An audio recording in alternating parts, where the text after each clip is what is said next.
Señor, te damos gracias por ser nuestra provisión, por ser nuestra ayuda, por cumplir según tu palabra, que tú tienes puertas y ventanas de los cielos abiertas y has derramado tu bendición en sobreabundancia en nuestras vidas. Gracias, Señor, a aquellos que están pasando algún tipo de necesidad. Sabemos y entendemos que tú eres nuestra provisión, Señor. Pero también mides nuestra fidelidad y queremos ser fieles a ti, fieles con nuestros diezmos y con nuestras ofrendas. Te damos gracias y las traemos delante de ti en el nombre de Cristo Jesús. Amén y amén. Entonces, que recuerde que puede escanear el código QR que está apareciendo en su pantalla y enviar el comprobante a contabilidad@templobelén.org o al WhatsApp que está también apareciendo allí en pantalla. En este libro se cuentan los días, las horas y las huellas de una cuarentena. Es la bitácora de un viaje que no ha llegado a su final.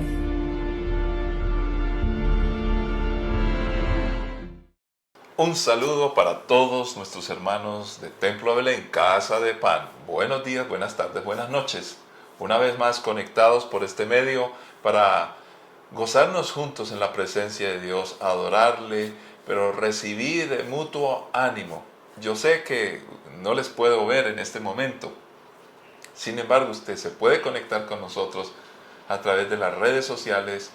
Lo puede hacer en Facebook, en YouTube, puede conectarse, Instagram y en fin, en todos los medios que tenemos. Le felicitamos porque quieres continuar caminando con el Señor. Aquellos que están en otros países, esta es su casa, bienvenidos, recordando que tenemos Congreso Mundial de Misiones. Y vamos a estudiar la palabra del Señor en nuestra serie de la primera carta a los Corintios. Sin embargo, vamos a continuar con nuestras oraciones misioneras. Muchas veces oramos por los judíos en el sentido de que les sea predicado el Evangelio. Sí oramos para que Dios los bendiga, los protege, los guarde, porque creemos que la palabra dice, si bendecimos a los judíos recibimos bendición. De hecho, deberíamos de orar por ellos no porque vayamos a recibir bendición. Ya tenemos la bendición de Jesucristo, más bien para que ellos reciban la bendición de conocer al verdadero Jesús. Por ejemplo, oremos por especialmente un grupo no alcanzado de los judíos, los Maltis-Yu. Ellos están en Malta.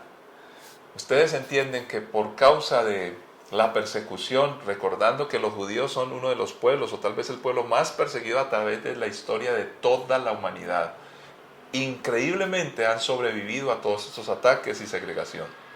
Y hoy no es menos. De hecho, inclusive los grupos que más defienden a los segregados o que son críticos del racismo, normalmente terminan hablando mal de los judíos. Es algo curioso. Dios ama al pueblo judío. El pueblo judío necesita de Jesucristo y es un pueblo como tú y yo, es un pueblo necesitado.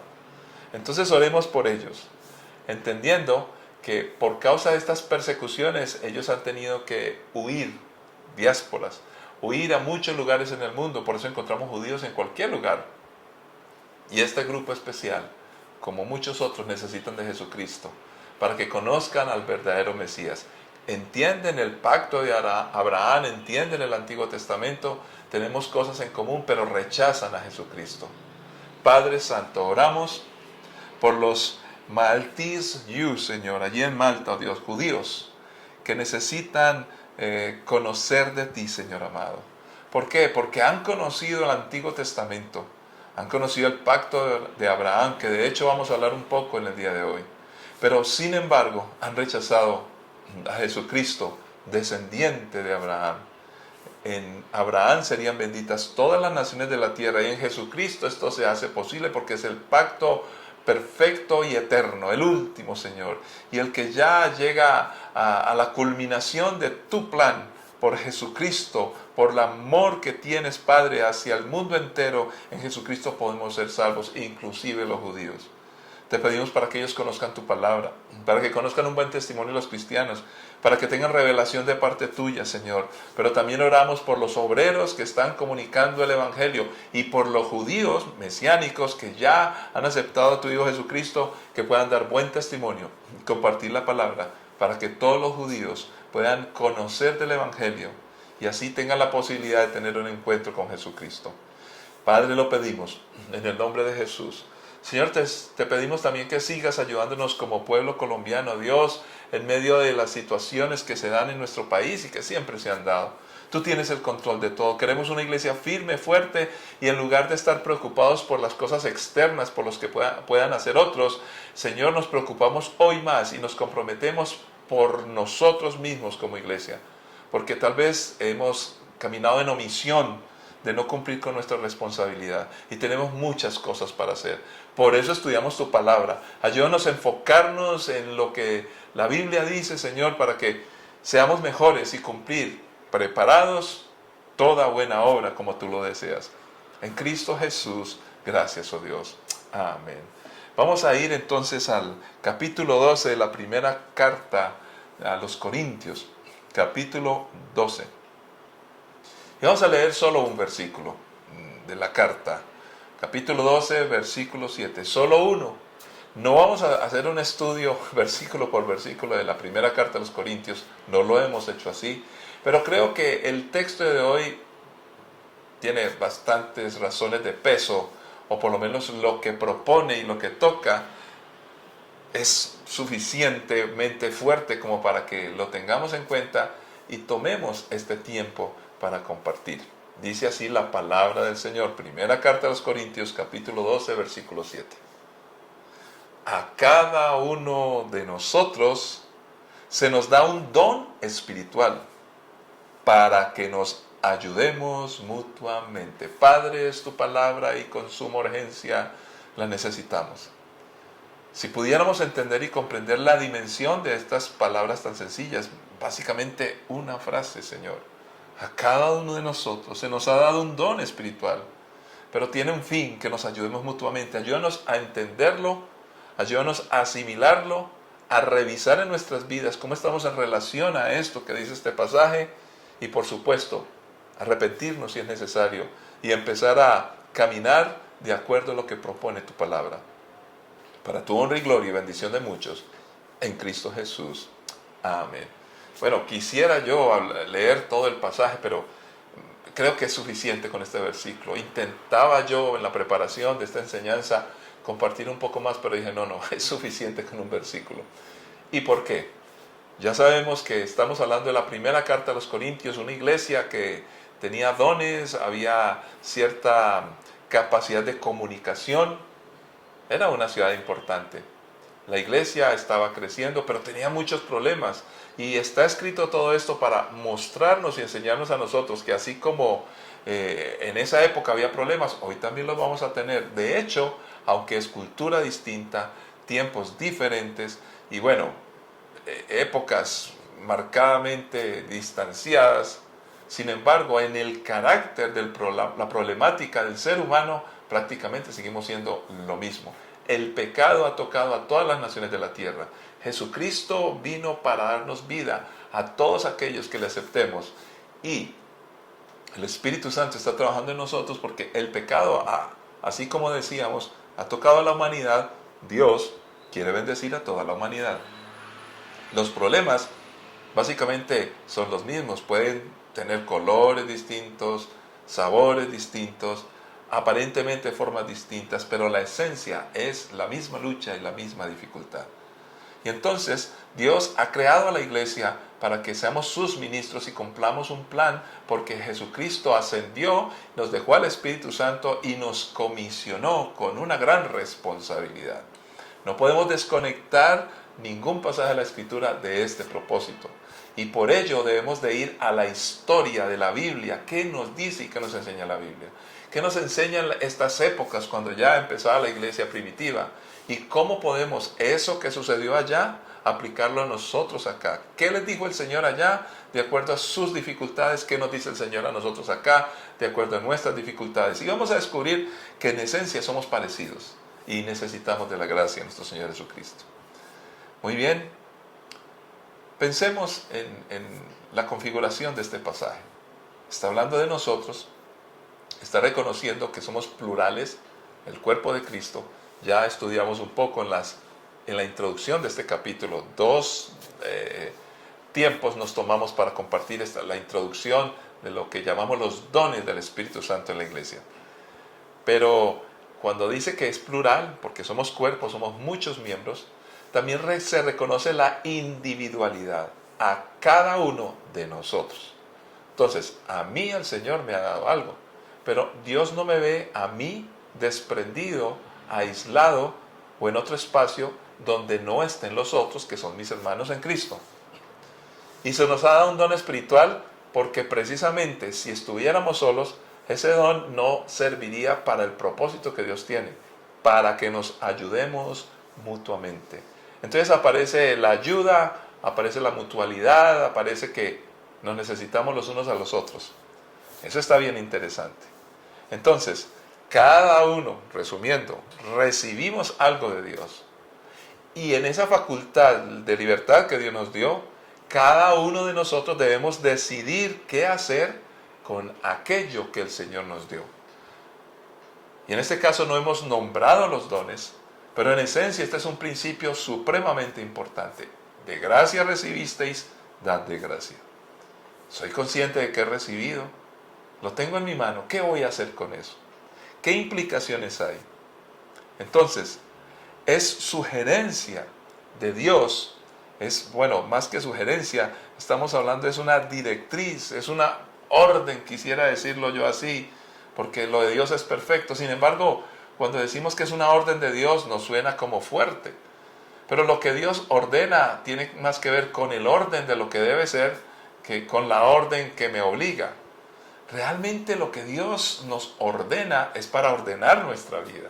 Lo que Dios nos ordena nos bendice y nos ayuda. De tal manera que las órdenes de Dios son bendición, mucho más que una obligación. La pregunta es, ¿por qué con las órdenes de Dios nos vemos obligados? Algunos creyentes se enojan cuando les preguntan, bueno, ¿estás leyendo la Biblia? Ay, es que es por obligación. Es que te sientes obligado al leer la Escritura. Entonces, para esto, desde la directriz de Dios de ayudar unos a otros, para poderse lograr debemos de mantener el vínculo. Entonces, expongámoslo de otra manera. Porque cuando yo ayudo, alguien recibe ayuda. Son cosas muy simples, pero son la verdad. Porque yo ayudo, alguien recibe ayuda. Si yo no ayudo, alguien se quedará sin ayuda. Porque alguien recibe ayuda, yo puedo recibir ayuda. ¿Por qué? Porque precisamente los dones se reciben de Dios. En otras palabras, nadie puede ayudar si no ha recibido primero de Dios. Quiero repetir esto porque es sencillo pero importante. Yo ayudo y al yo ayudar, alguien recibe ayuda.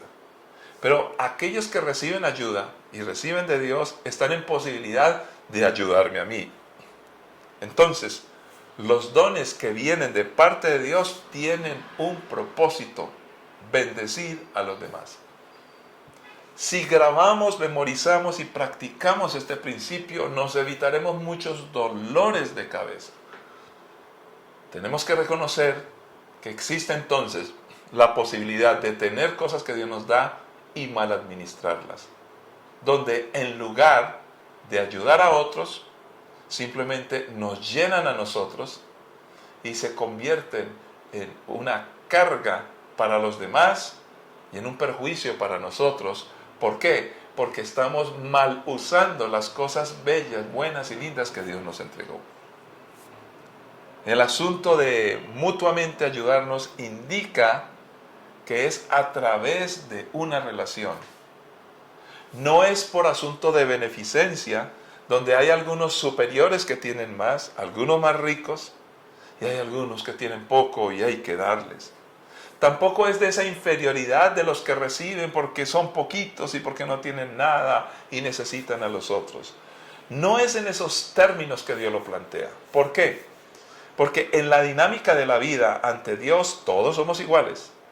Todos podemos ayudar, pero todos somos lo suficientemente vulnerables como para necesitar en algún punto de nuestra existencia la ayuda de otros. Y eso lo vamos a ver que está en la Biblia. El problema entonces, ¿cuál es? El problema es el carácter que nosotros tengamos. o la bendición es el carácter que nosotros tengamos. De tal manera que mi forma de ser, lo que me caracteriza, lo que yo soy en esencia, lo que yo le he permitido a Dios y la conciencia que tenga de ello, es lo que me va a permitir a mí ayudar bien o ayudar mal. Hemos desarrollado cultura, pero toda la cultura, desafortunadamente, que hemos desarrollado ha sido una cultura más pagana que cristiana. Y si hablamos de la iglesia debe desarrollar una cultura, pero una cultura donde nosotros siempre tengamos en amor como beneficiarios a los demás.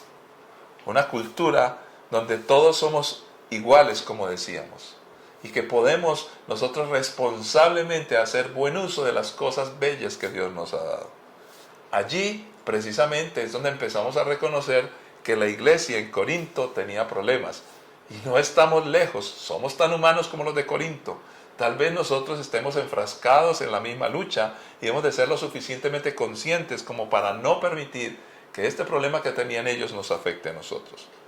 La dinámica del mundo hoy hace que las personas quieran ser autosuficientes, estén aisladas, sean individualistas, selectivas. Se unen en grupos, pero grupos por interés y afinidad ideológica, porque les conviene algo de su interés. Pero tristemente nunca lo hacen realmente por amor. Cuando las personas que no piensan como nosotros, que no son afines, no están con nosotros, se convierten en colectivos enemigos nuestros de otro colectivo. Nosotros, según la palabra del Señor, somos mucho más que un colectivo ideológico. Dios nos guarde de semejante maldición. Podemos unirnos por grupos de interés, pero eso no va a reflejar el amor. Más bien, si nosotros estamos unidos por amor, por eso Jesucristo, venciendo la cruz del Calvario, nos hizo hijos del mismo Padre, hermanos del mismo cuerpo, y como cuerpo, en el amor de Jesús, es que realmente podamos estar juntos. Y entonces así podremos bendecir a otros. O si no, solamente alcanzaremos aquel humanismo que propone colectivos para que hablen de sus intereses y muchas veces terminan peleando con colectivos que tienen otras características. ¿Cómo entonces romper ese círculo vicioso que ha tenido la humanidad desde que empezó a pecar? Rompió el vínculo entre ellos y con Dios, empiezan a pelear unos con otros y termina cada uno por su lado, autosuficiencia. Y cuando tratan de unirse lo tienen que hacer a través de leyes y normas artificiales, impositivas, que obligan a la gente. Pero no hacemos las cosas por amor. Y queremos resolver entonces los problemas de una sociedad y una nación a punta de leyes y constitución. Si el ser humano entendiera las bendiciones que Dios entrega y nos ayudáramos por amor mutuamente, entonces necesitaríamos pocas leyes y pocas normas, porque cada cual, por la naturaleza, en relación con Dios, de nuevo, por Jesucristo, estaría haciendo las cosas de tal manera bien, que entonces no necesitaríamos leyes. Ahí entendemos que cuando dice Gálatas que si tenemos nosotros el fruto del Espíritu, amor, gozo, paz, paciencia, benignidad, bondad, fe, mansedumbre y templanza, fruto del Espíritu que estudiaremos en otra ocasión, dice, el que está así, contra tales cosas no hay ley. ¿Por qué? Al tener estos elementos, entonces no necesitamos que nos impongan leyes, porque las leyes son normalmente para los que no hacen las cosas bien. Miremos ahora, para mostrar la historia, porque es lo que proponemos hoy. Los dones están reflejados en la historia y tienen que ver con la unidad de pensamiento de Dios, la unidad de lo que Dios diseñó, la familia, la iglesia, la unidad de propósito. Por eso la primera iglesia, no me gusta el término primitiva, la iglesia primera, ellos eran de un mismo pensar, de un mismo sentir. Pero vamos a darnos cuenta que en la historia esto no es nuevo, ni la propuesta de Dios, ni la lucha que tenían las personas allí desde el principio con relación a esto que estamos compartiendo el día de hoy. Dice la palabra del Señor en Génesis 2:18. Y miremos la historia, cómo nos enseña el tema. Después el Señor Dios dijo, no es bueno que el hombre esté solo, haré una ayuda ideal para él. En la primera manifestación de comunidad, la familia, Dios crea a la mujer para que sea ayuda idónea. Eso no quiere decir que el hombre no ayuda a la mujer, al contrario, lo que dijo Dios, no es bueno que el hombre esté solo, no es bueno que la raza humana se levante individualista. Por eso haremos algo maravilloso en el diseño, dijo Dios, ayuda idónea. Esta ayuda debería ser mutua. Estamos hablando desde los comienzos de la historia, lo que Dios deseaba. Pero miremos cómo se desarrolla más adelante en Génesis capítulo 2, 23 y 24. Al fin, esto es tremendo, exclamó el hombre, al fin lo logramos, exclamó el hombre. Este es hueso de mis huesos y carne de mi carne. Ella será llamada mujer porque fue tomada del hombre. Esto explica por qué el hombre deja a su padre y a su madre y se une a su esposa y los dos se convierten en uno solo. Un pasaje muy interesante del cual he hablado muchas veces y quiero hablar más porque hay algunos descubrimientos o cosas claras que el Señor empieza a mostrar con esto que hace el hombre, dejarlo todo por la esposa amada. Pero miremos en contexto con el tema de hoy. Al fin, Dios, cuando el hombre exclama al fin, Dios había hecho lo suficiente como para que él fuera consciente de la gran bendición de lo que es tener ayuda mutua, de lo importante, de lo esencial para la vida.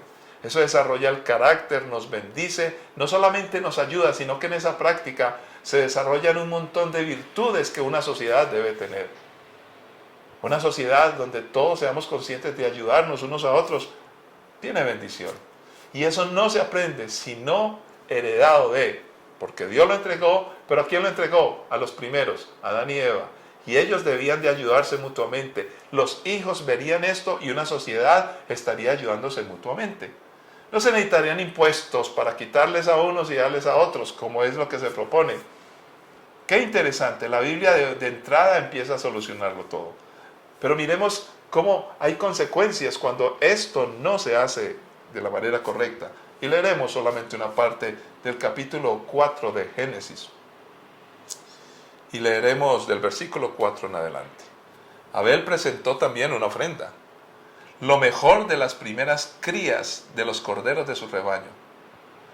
El Señor aceptó a Abel y a su ofrenda, pero no aceptó a Caín ni a su ofrenda. Esto hizo que Caín se enojara mucho y se veía decaído. ¿Por qué estás tan enojado?, preguntó el Señor a Caín. ¿Por qué te ves tan decaído? Serás aceptado si haces lo correcto. Pero si te niegas a hacer lo correcto, entonces ten cuidado. El pecado está a la puerta, al acecho y ansioso por controlarte.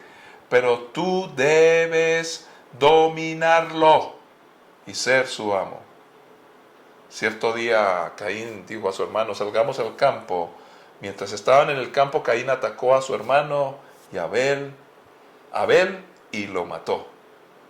Luego el Señor le preguntó a Caín, ¿dónde está tu hermano? ¿Dónde está Abel? No lo sé, contestó Caín. ¿Acaso soy yo el guardián de mi hermano? Pero el Señor le dijo, ¿qué has hecho?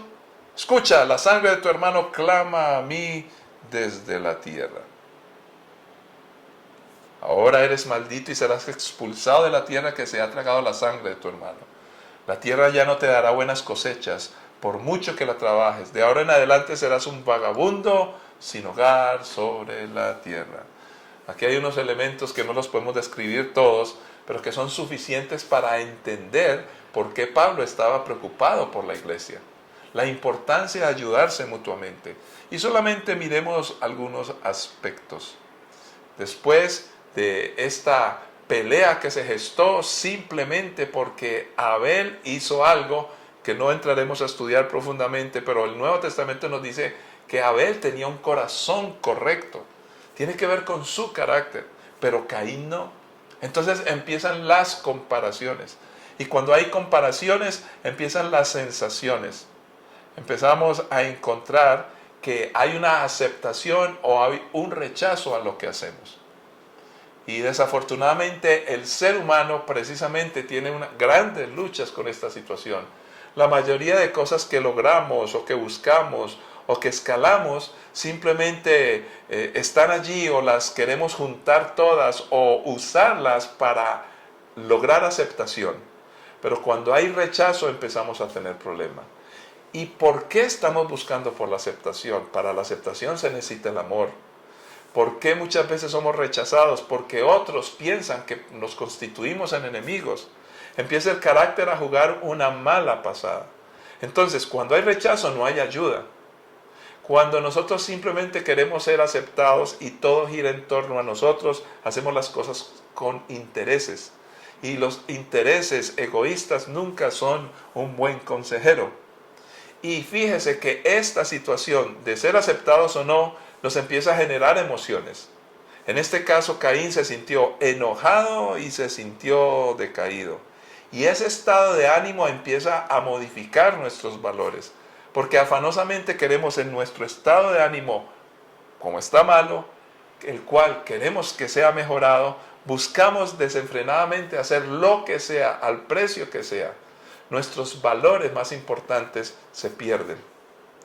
Hacer lo correcto con lo que tenemos no es porque tenemos mucho o tenemos poco. Tampoco es porque yo soy más que los demás. No, para nada. Hacer lo correcto es un principio. ¿Quién o qué controla a quién? Ya lo dijimos, no deberían ser las normas ni la ley la que ejerce el control. No es por obligación. Y mire lo interesante, que cuando sucedió todo esto, el asesinato del buen Abel, todo se perdió. Dios le advirtió al hombre, mira, todo está mal en tu vida y ahora otro va a tomar el control de todo. Por eso la palabra del Señor empieza a mostrarnos las consecuencias terribles de no ayudarnos mutuamente. Empiezan entonces cosas como las comparaciones. Creemos definitivamente que cuando nosotros somos generosos y damos, no debería ser por imposiciones. Porque cuando hay imposiciones hay control de algunos sobre otros. El otro problema, cuando el Señor le dice precisamente a Caín, mira, el pecado está a la puerta, el pecado te quiere acechar y quiere controlarte, es una palabra clave. El control no ayuda, el control que se ejerce sobre los demás está simplemente en contra de ellos y los está poniendo en otro lugar. Y por eso es que viene, por ejemplo, el rechazo de otras culturas, por eso es que existe el racismo. Y normalmente queremos controlar a las otras personas. Y eso, por supuesto, según la palabra de Dios, es total pecado. Entonces, ¿dónde empieza esto del control? Pues si yo no soy capaz de controlar mi vida, y por eso el Señor le decía a Caín, ojo, contrólate.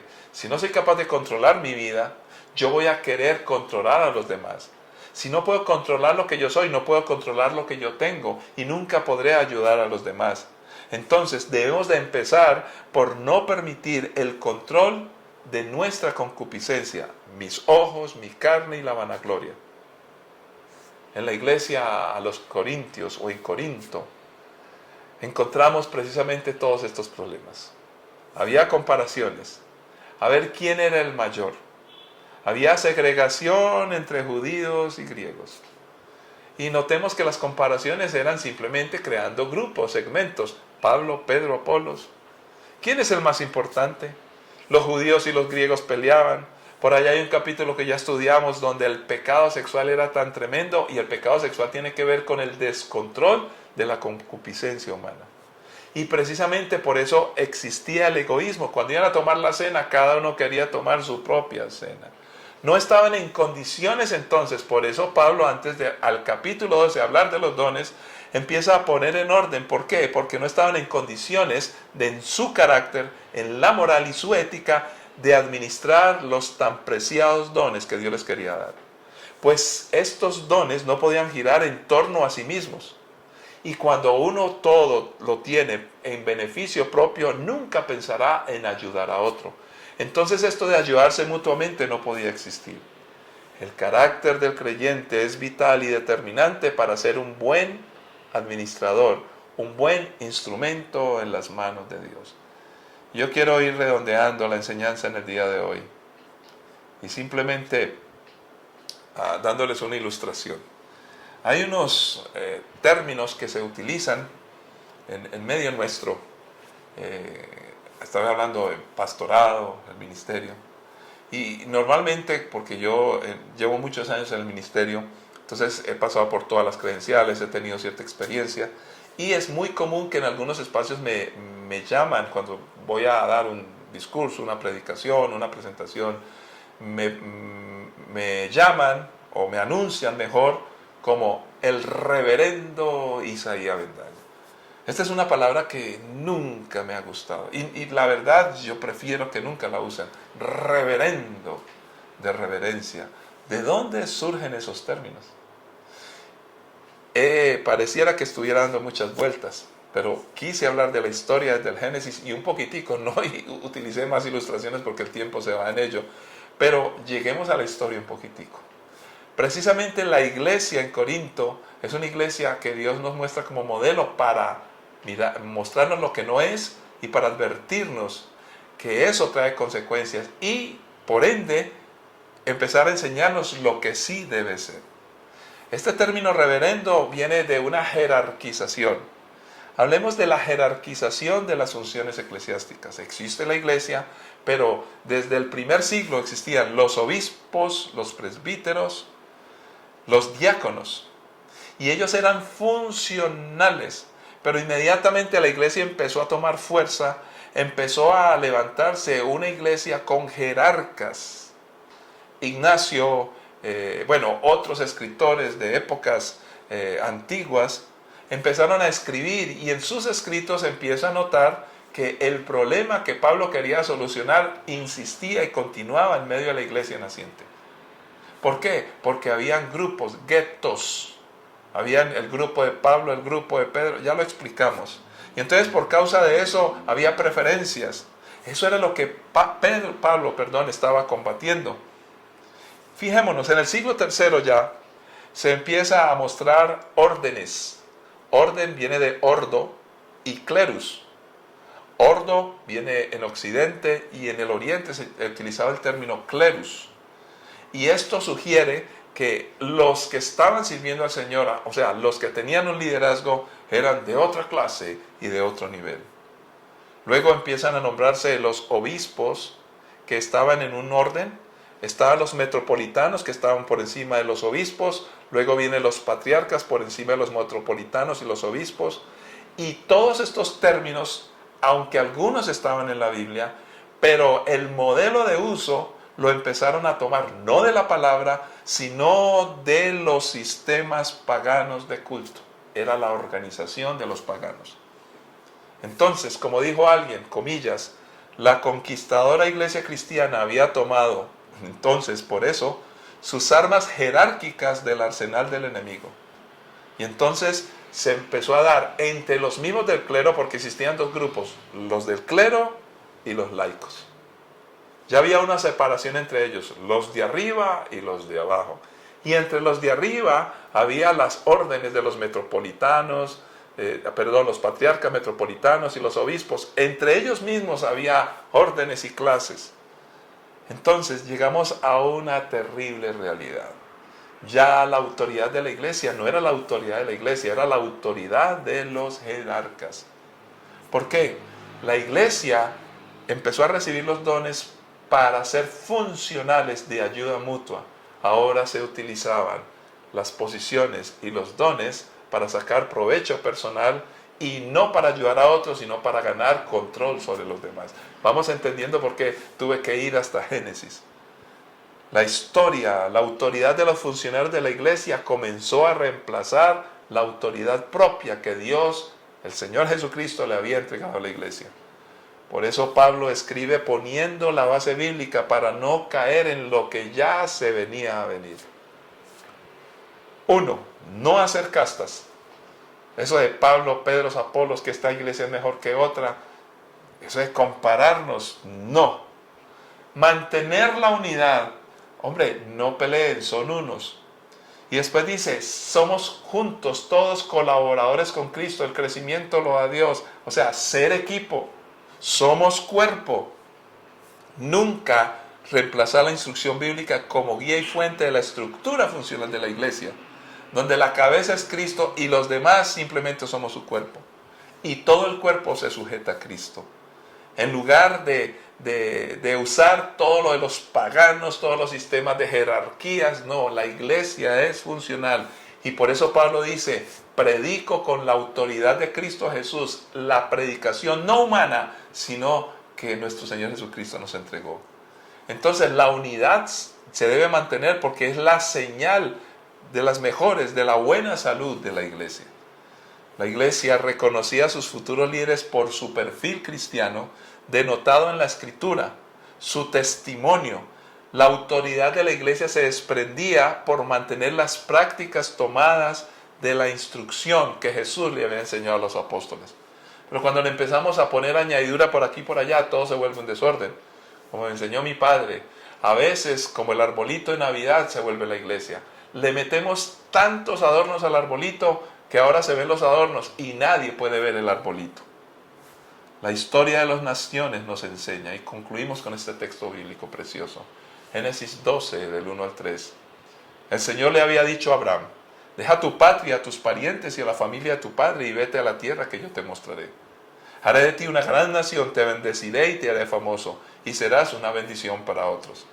Bendeciré a quienes te bendigan y maldeciré a quienes te traten con desprecio. Todas las familias de la tierra serán bendecidas por medio de ti. Fíjese cómo desde el principio del Génesis, ya nos saltamos del Génesis Adán y Eva, luego pasamos por lo que pasó con Abel, Caín, luego seguimos más adelante y llegamos ahorita a Abraham, pero lo estamos comparando o estamos mirando cómo en el Nuevo Testamento se está hablando acerca de lo mismo. Y aquí Dios levanta a un hombre, sí, único, individual. Dios reconoce la individualidad, como lo dijimos al principio, pero le entrega algo, un llamado, unos dones para que bendiga a otros, y esos otros llegan a ser hasta lo último de la tierra, de tal medida que ha alcanzado para ti y para mí. La diferencia con los otros fundadores, reyes, conquistadores de todas las culturas paganas. Si usted estudia la historia de todos los poderosos paladines de la historia de los pueblos, va a encontrar tremendas diferencias cuando miramos a un Abraham, el amigo de Dios que caminó por fe. No lo vemos como el guerrero que conquistó y acabó con todo. Abraham, fíjese, tenía que dejar bienes en lugar de conseguir bienes. Los que se levantan a conquistar quieren conquistar y ganar un botín. Pero Dios le dijo, deja tu tierra, tu parentela, tu herencia, todo. Y te vas a ir a donde yo te diga. Entonces, el objetivo, aunque Abraham fue bendecido y tuvo muchos bienes, él no salió para conseguir bienes. Él salió dejando cosas como Jesucristo lo propuso. El que quiera venir en pos de mí, niéguese a sí mismo, tome su cruz y sígame. Porque los bienes son añadidura. Nosotros vivimos por principios. Por eso Abraham fue capaz de bendecir a Lot, aunque Lot quería la mejor parte. Y luego fue capaz de pelear para sacarlo de los problemas en que se metió en Sodoma y Gomorra. El sueño de los paladines o de los caudillos es un sueño muy egoísta. Es un sueño suyo propio. El sueño de Abraham era el sueño que Dios le había dado. Y el sueño que Dios le había dado era para bendición de él y muchas naciones. Y Dios le dice, serás grande y recibirás mucho, serás muy bendecido. Pero, aquí viene el gran pero. Cuando Dios da, como le dio a Abraham, cuando Dios da los dones, cuando Dios me bendice a mí, cuando Dios me prospera económicamente, cuando yo tengo muchas cosas, influencia, todo eso es para bendecir a otros hasta lo último de la tierra. De nada me sirve acumular y tener cosas. Póngale el nivel que sea espiritual, económico, del talento, anímico, como usted lo quiera poner, intelectual. Cualquier cosa que Dios me dé es sencillamente para su honra y su gloria y para ayudar a otros. Y cuando yo lo hago, yo recibiré ayuda de parte de muchos lados. La ayuda mutua. Todo lo que Dios da es para bendecir a otros. Entonces encontramos una relación entre los dones, lo que Dios da, y nuestro carácter. No olvidaré la preciosa frase de una amiga nuestra, mentora de mi esposa, también de mi ministerio, donde ella decía, mira, los dones, el poder, se sirve en un vaso que se llama carácter. Y la ilustración es bellísima porque si tú y yo tenemos tremenda sed, pero mucha sed, y alguien hace una limonada con poquitico de azúcar, con bastante hielo, y nosotros estamos secos. Y entonces nos dicen, aquí hay limonada, pero cuando le van a servir la limonada, usted ve un vaso totalmente sucio por dentro y por fuera. Todo lo que hay adentro, que es bendición, se convierte en algo indeseable. Cuando nosotros le servimos a Dios con los dones que el Señor nos da, con los talentos, la capacidad, con la bendición que nos ha entregado, pero mi carácter está contaminado, y yo soy egoísta, y yo quiero controlar a los demás, y yo quiero ser sectario como eran Pablo, Apolos, que yo no sé quién, que yo no sé cuánto, cuando me adelanto a tomar mi propia cena, cuando no tengo control de mi carne y hay concupiscencia manifiesta. Todos los dones y la unción que Dios sirve en mi vida, que está en mi vida, no provocará hacia los demás y no podré bendecir a otros. La bendición mutua solo viene de parte de Dios. ¿Por qué? Porque seguimos su palabra y le creemos. Padre que estás en los cielos, yo te pido, Señor, por cada uno de mis hermanos. Te pido por la iglesia. Señor, que seamos capaces primero de dejar muchas cosas que tenemos que dejar, que no son buenas para el camino de la vida cristiana. Que no estemos buscándote simplemente porque queremos más y más de lo que nos das. No, queremos de ti, es suficiente, lo demás viene por añadidura.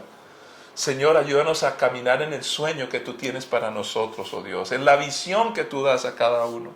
Señor, gracias porque me has levantado, me has bendecido en nuestras familias, nos has dado mucho, pero todo lo que el Señor nos da, lo que tú nos das, Señor, todo lo que les estás dando a cada uno de mis hermanos y hermanas, todo lo que tengan, a todo nivel, no es para uno mismo, es para compartir y bendecir a otros según tu instrucción, Señor, sin controles y sin manipulaciones. Señor, estamos para ayudar y bendecir. Ayúdanos, Señor, que la unción, los dones, la unción tuya, servida en nosotros, esté reposando en un vaso de un carácter correcto, bueno, justo, santo, una moral y una ética cristiana.